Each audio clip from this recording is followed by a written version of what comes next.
देखो बच्चों, मैं कंपनीज एक्ट के कुछ इंपॉर्टेंट प्रोविजंस जो आप लोग बहुत कम पढ़ते हो उसको मैं याद करा दे रहा हूँ।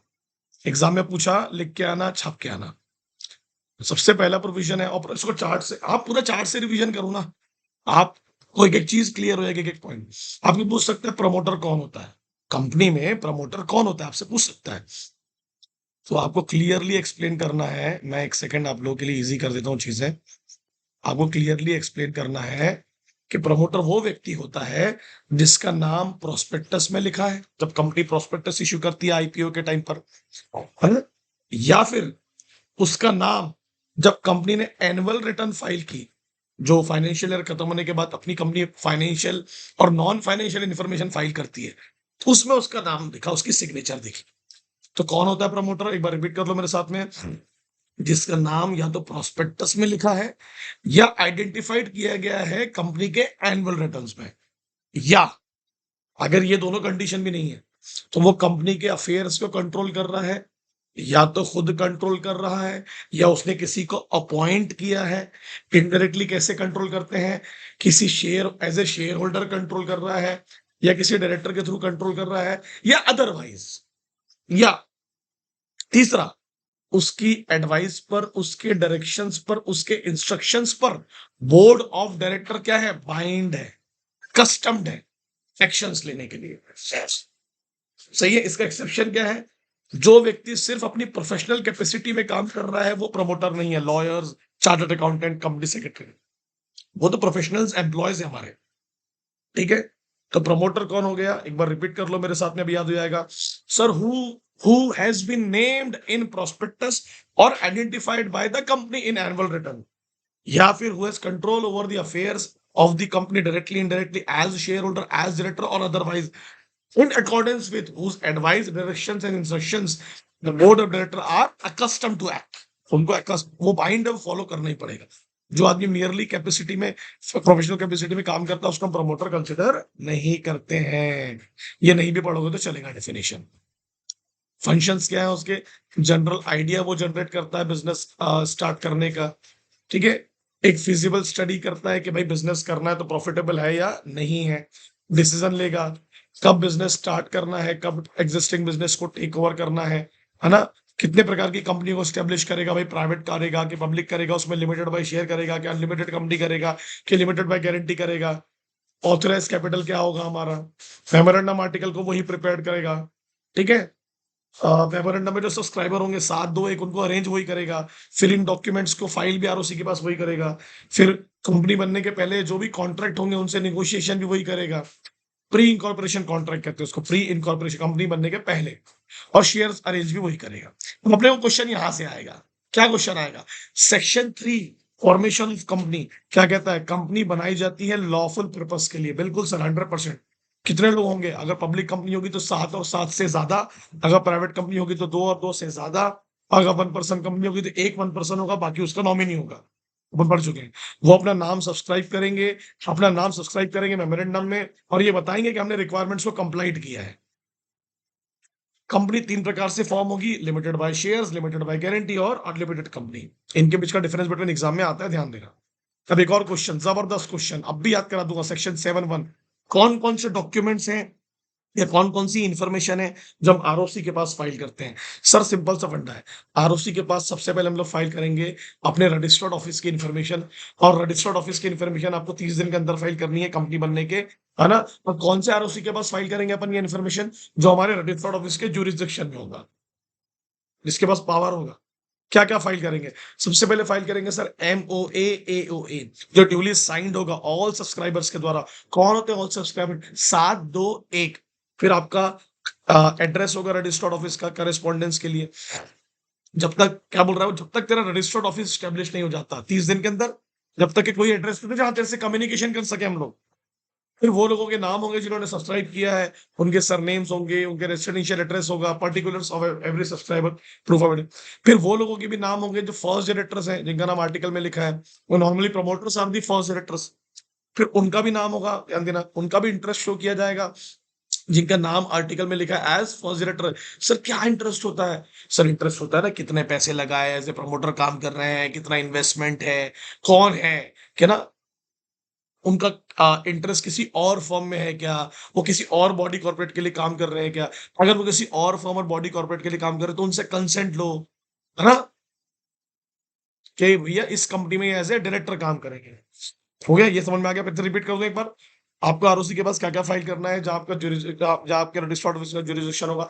एमओए, एओई की duly signed copy bye all subscriber, उनका आपका एड्रेस फॉर कॉरेस्पोंडेंस, आपके हर सब्सक्राइबर की प्रूफ ऑफ आइडेंटिटी के साथ में पर्टिकुलर, आपके वो लोगों का पर्टिकुलर जो एज़ फर्स्ट डायरेक्टर काम करने वाले हैं, उन लोगों का इंटरेस्ट आपको उन लोगों की डिटेल्स भी डालनी है, जो किसी और फर्म और बॉडी कॉर्पोरेट में भी डायरेक्टर हैं, तो वहाँ पर उनका कंसेंट ले लेना है। फिर आपको डिक्लेरेशन लेनी है, ये बहुत इंपॉर्टेंट पॉइंट है। आप लोगों को डिक्लेरेशन उनसे लेनी है, ध्यान देना, उनसे लेनी है आप लोगों को डिक्लेरेशन जो एक्सपर्ट्स हैं, एडवोकेट है, चार्टर्ड अकाउंटेंट है, सीए, सीएस इन प्रैक्टिस है, उनका नाम भी आपको आर्टिकल में आप लोगों ने लिखा है ना? उनसे भी परमिशन लेनी है आप लोगों को, डिक्लेरेशन लेनी है डायरेक्टर, मैनेजर, सेक्रेटरी से। कौन होते हैं सर ये डिक्लेरेशन देने वाले? ये डिक्लेरेशन ये देते हैं कि कंपनी जब कंपनी बना रही थी, प्रमोटर जब कंपनी बना रहा था, तो उसमें जो भी रिक्वायरमेंट्स थी, उसमें जो भी रूल्स थे रजिस्ट्रेशन के लिए, उससे रिलेटेड काम, उससे पहले वाले काम या उसके साथ वाले काम, वो हम सबने कंप्लाइड किया है। हम सबने कंप्लाइड किया है।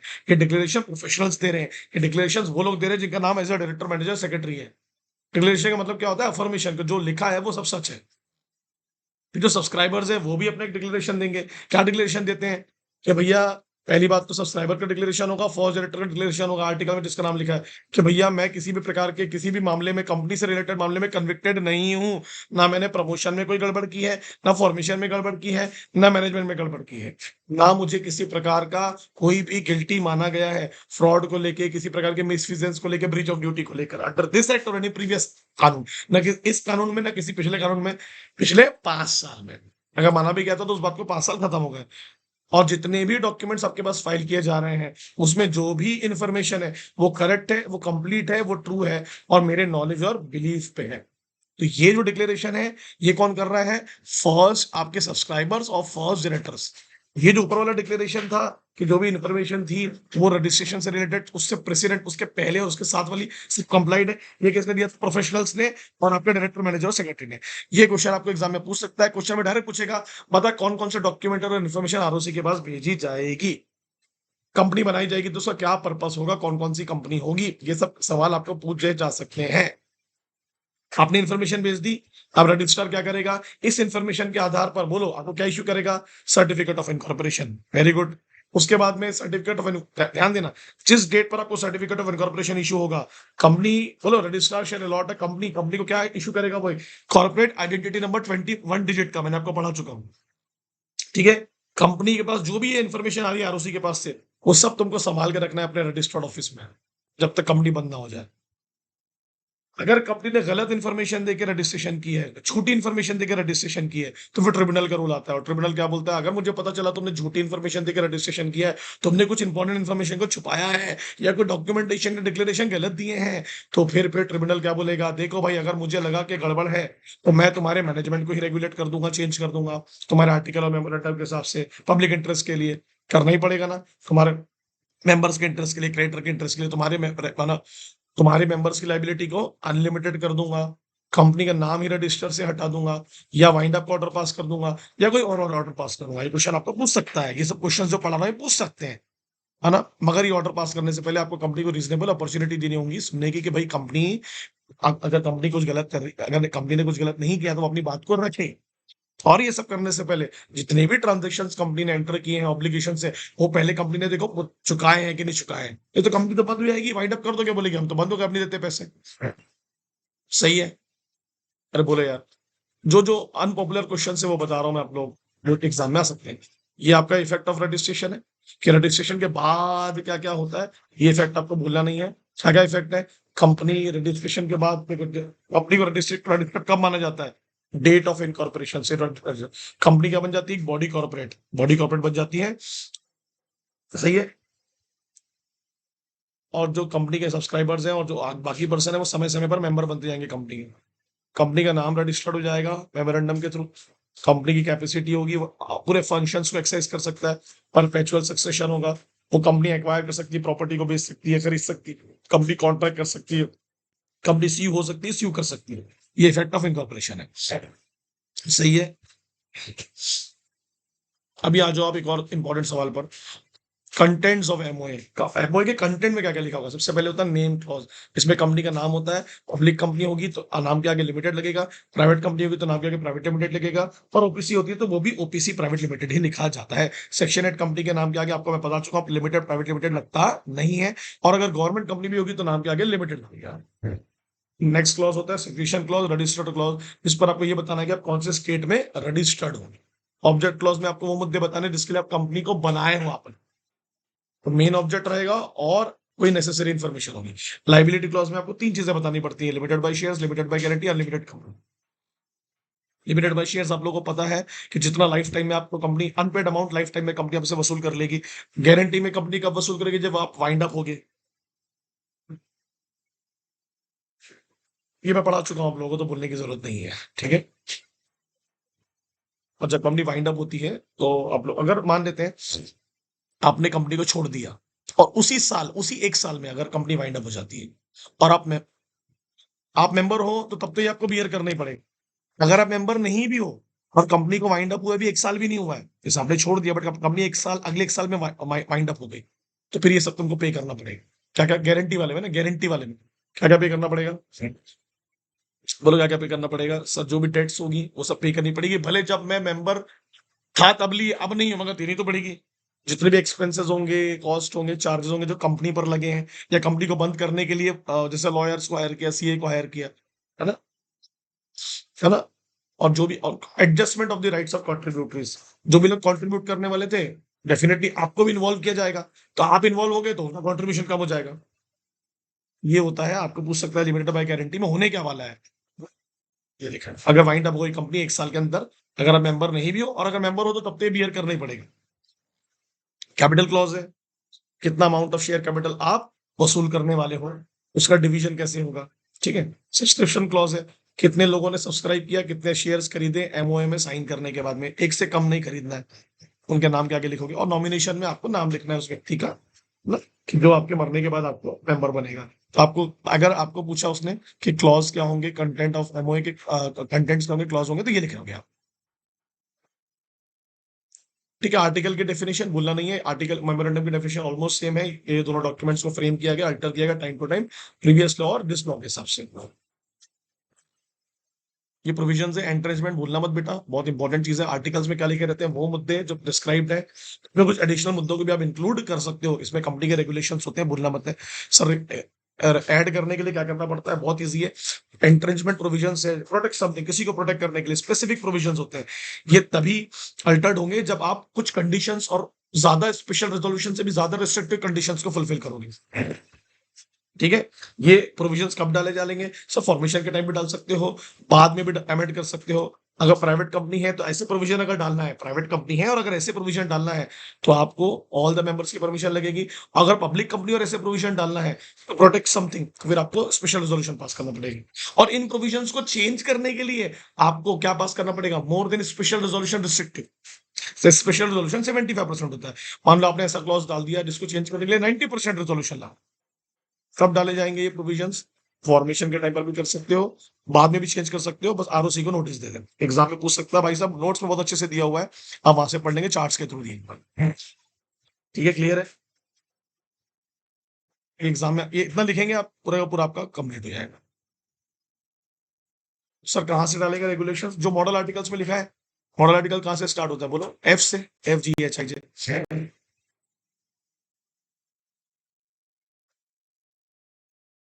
ये डॉक्ट्रिन्स है, भूलना मत भाई, डॉक्ट्रिन्स है। ये फॉर्म्स ऑफ मेमोरेंडम है, ये फॉर्म्स ऑफ आर्टिकल से पूछ सकता है आपको, तो आप याद रखने इजी है। ये डिफरेंस बिटवीन है और मेमोरेंडम आर्टिकल का, ये आपके ऑब्जेक्टिव्स बताता है, ठीक है। आर्टिकल्स आपके रूल्स एंड रेगुलेशंस बताता है, सिंपल है। और मेमोरेंडम आपके रिलेशनशिप डिफाइन करता है आउटसाइड वर्ल्ड से, आर्टिकल करता है मेंबर से और कंपनी के बीच में। मेमोरेंडम को अल्टर करने के लिए कुछ सर्कमस्टांसेस होते हैं, एक्ट के हिसाब से रेगुलेट करना पड़ता है। आर्टिकल को स्पेशल रिजोल्यूशन के थ्रू हो जाएगा, ठीक है। जैसे मेमोरेंडम के लिए आपको रीजनल डायरेक्टर की परमिशन लेनी पड़ेगी, यहाँ ऐसा नहीं है। एनी एक्ट, मेमोरेंडम से जो भी चीज बाहर गई वो अल्ट्रा वायरस और वॉइड होगी, ठीक है। इसको आप रेटिफाइड नहीं कर सकते, भले आप सब शेयर होल्डर के बारे में पूछ लो यार, डॉक्टर अल्ट्रा वायरस। अगर आर्टिकल से कुछ अल्ट्रा वायरस है, तो स्पेशल रेजोल्यूशन के थ्रू पास करके उसको रेटिफाइड कर सकते हैं। सही है। ये नहीं है आप लोगों को, ये नहीं पढ़ना आप लोग, सेक्शन 6 ये इफेक्ट है मेमोरेंडम और आर्टिकल का। ये डॉक्ट्रिन्स है बेटा, पढ़ लेंगे इसके यहाँ से। ये इफेक्ट है अल्ट्रा वायरस ट्रांजेक्शंस का, ये प्रोविजन आपको लिखना पड़ेगा। ऐसा कोई काम मत करो जो beyond the powers of the company है, beyond the powers of the company है। ऐसा अगर कोई ट्रांजेक्शन करते हो तो वॉइड होगा, अल्ट्रा वायरस होगा, है ना। Not permitted by companies act, outside the power of memorandum, ठीक है। और ना वो आपके मेन ऑब्जेक्ट से या एंशियरी ऑब्जेक्ट से रिलेटेड है, कुछ नहीं। जो नोट से है उसको कवर करेंगे। ये नोट आपको चार्ट से ये पढ़ना है, ये जो पढ़ाया, ये वाला सेक्शन, ये जो पढ़ाया, और ये ऊपर वाला चार्ट से ये पढ़ना, बाकी आप सब नोट से पढ़ेंगे, ठीक है। मैं जो बता रहा हूँ उसको बिल्कुल फॉलो करो। ये डॉक्ट्रिन्स है। ये कैपिटल क्लॉज आपको पूछ सकता है। कैपिटल का मतलब क्या होता है? कैपिटल मीन शेयर कैपिटल होता है, ठीक है। Contribution of person into common stock of the company. कितने प्रकार के कैपिटल होते हैं देख लेते हैं। Nominal capital, authorise capital, registered capital. एक मैक्सिमम अमाउंट आर्टिकल मेमोरेंडम में लिखा है सब, कितना मैक्सिमम अमाउंट कंपनी इशू कर सकती है कैपिटल के रूप में। ये आपको डेटा कब देना पड़ता है? At the time of registration, ठीक है। इशूड कैपिटल आपने ऑथराइज में से कितना इशूड किया, देखा ना।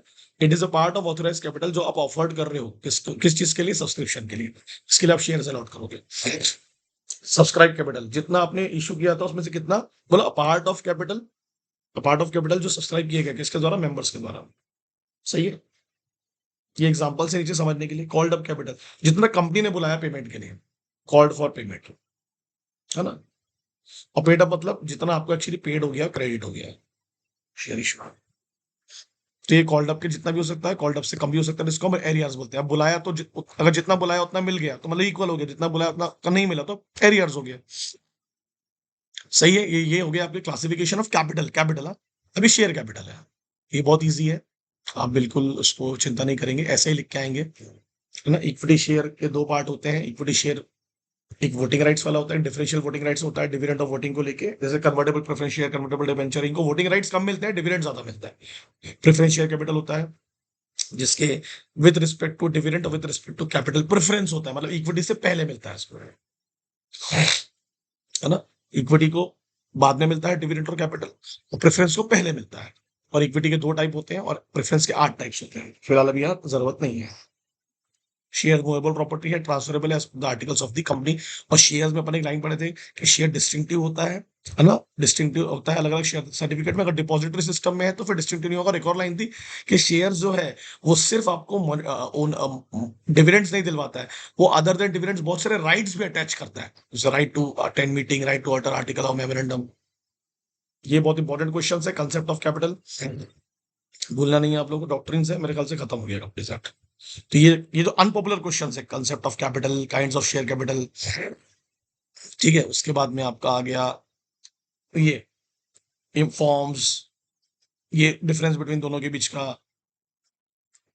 ये तो बहुत इंपॉर्टेंट है, कंटेंट, एंट्रेंचमेंट, इफेक्ट, और ये जो ऊपर पढ़ा है मैंने जबरदस्त, प्रमोटर की डेफिनेशन।